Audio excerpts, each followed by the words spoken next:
Hello, I'm Clintron Ra, and I come to talk to you today about what I like to refer to as the Frondoso Manifesto of Net Neutrality. See, but before I do that, I need to talk to you about a couple things, a couple important documents called the Declaration of Independence and the U.S. Constitution. That's because them documents talk about a couple important things like separation of church and state, separation of powers in the government.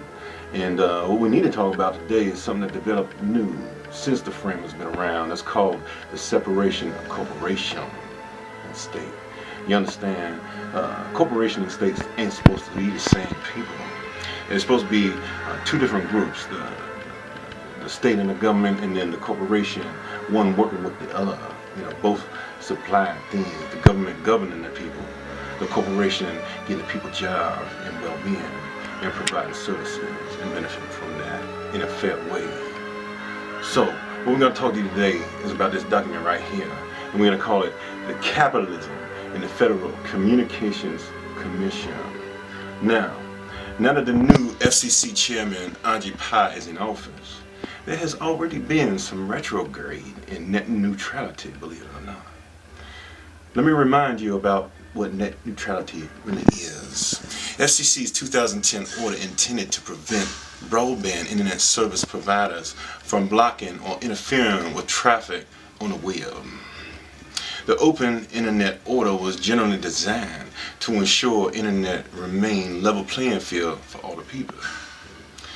I suppose at this time it isn't already enough that the FCC has permitted Comcast to bully Netflix into payment to stream their content. You see, Comcast had a stranglehold on the means of delivery, and they put Netflix in a real bad place, and that ain't supposed to happen. But they also now providing the other ones, the big ones. We call them the cartels of Verizon and AT&T, the ability to benefit from predatory pricing strategies. That means they're getting over on you people. Let me ask you a question. What's the guiding principle of having these laws and regulations? It's the protection of the consumers and the small businesses that just struggling to survive up against the giants. The business owners and the startups and the entrepreneurs, the people who's trying to come up from where they came up from. But see, they're not making a fair playing field because they want to keep it all to themselves now that they've made it and nobody else can do this thing. So obviously somebody knew that this would happen, and there'd be a point where greed and the monopolization will become an incentive. See, that's why the founding fathers put them important things in them documents that I have aforementioned too.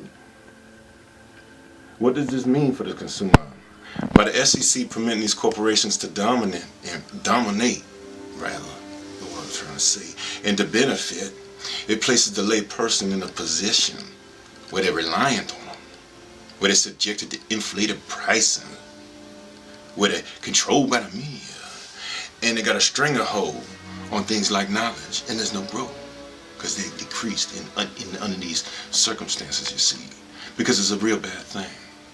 So I want to tell you people what you need to do is you need to stay in tune, you need to stay focused, you need to stay informed, become active, and do what you got to do to develop strategies to stop this type of thing for your generation and for the future generations.